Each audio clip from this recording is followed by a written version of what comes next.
Well, good morning or good afternoon or good evening. I guess it depends on when you're watching this video.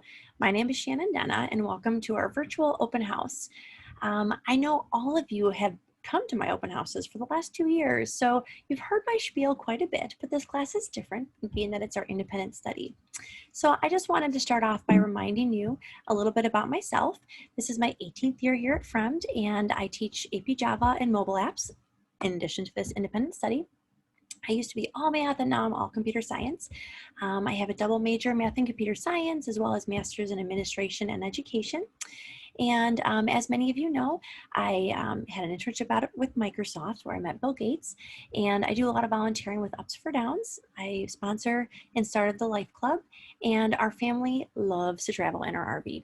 And I've heard from parents of past students of mine that they look forward to seeing new pictures every year. So I don't want to disappoint. So here are pictures from our recent vacation, quarantine style, where we went to the Badlands and the Grand Tetons and Utah, and we camped right along the lake, and we did hiking and rafting, and it was epic. We had a wonderful month. So that was how we spent our quarantine. In terms of what this class is, first of all, this is like the utmost capstone course we offer for computer science. This is for hardworking, motivated students. These are students who want to create their own research project. I mean, how much harder can you work than that to say, you know, what you guys do is hard, but I want to make something harder. And these projects the students have come up with this year, holy cow, they're amazing.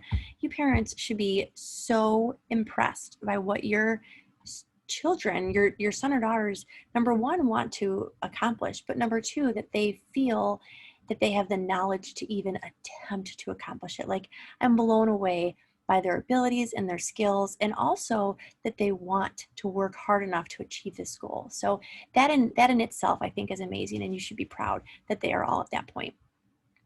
In terms of where they're at right now in class, they've all submitted a proposal to me. They've all gotten my approval for their projects. I've given them some feedback. Some of these projects are going to be tough, and it's possible they might run into some bumps, but that happens. That happens with research. It doesn't always go flawlessly, and if everything was easy, then everyone would do it. So I want to encourage them to try these hard projects and to really push themselves and to see what they're made of. In terms of the expectation, they need to be able to work independently. Right now in this remote learning world, it's kind of bizarre how this class has to run. So they're in the same class period as my Java students. And so when they sign in, I have to put them in their own breakout room. And then whenever I have to bring my breakout rooms back, then they come back, and then I have to send them back. And so we're kind of working on the logistics of it. But for right now, they're all doing wonderful.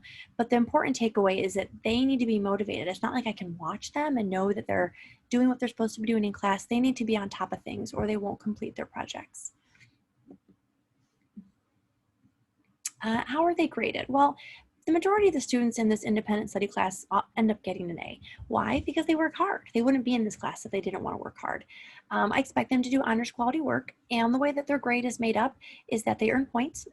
Right now, they're going to earn weekly points. So they'll be doing journal entries every Friday, and they will tell me what they've done that week. So each previous week, they maybe set a goal, and they'll say, this is what I've accomplished towards my goal. My goal next week is to work on this, this, and this. And it will just kind of be like documenting what they've done, justifying how they spent their time.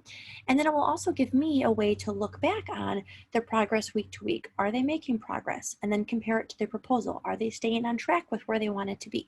Because while I am not directly teaching them, and many of them, I don't know the languages they're coding in, I still want to be able to be their advisor and help make sure they're staying on track for completion. So that way they can meet this goal they've set for themselves. Once per quarter, I will have them write up a little check-in summary where they just say where they're at with their project, give me a little quick demo, and then once a semester, they'll give me like a mini presentation. So at the end of first semester, they'll give me a presentation as to where they're at to help me as I'm doing their semester grades, and then at the end of the year, they'll do their big shebang presentation. And last year, those ended up being about 20-25 minutes each per student, and they went through their whole process and their presentation and their project and showed code and really walked me through their whole process. That's pretty much it. I just wanted to say as a side note, like I already mentioned, for all of these students, this is my third year having them in class, and I've really enjoyed working alongside them. They are hard workers, and you know, some are more talkative than others, but I have really enjoyed seeing them grow and develop from sophomores to juniors to seniors, and these proposals, they really were outstanding. So if you haven't seen your son or daughter's proposal, please ask to read it. I think you're gonna have your sock knocked off. So thank you for coming tonight and for meeting me again. And I hope you have a wonderful night, and we will all get through this virtual learning together. See you later.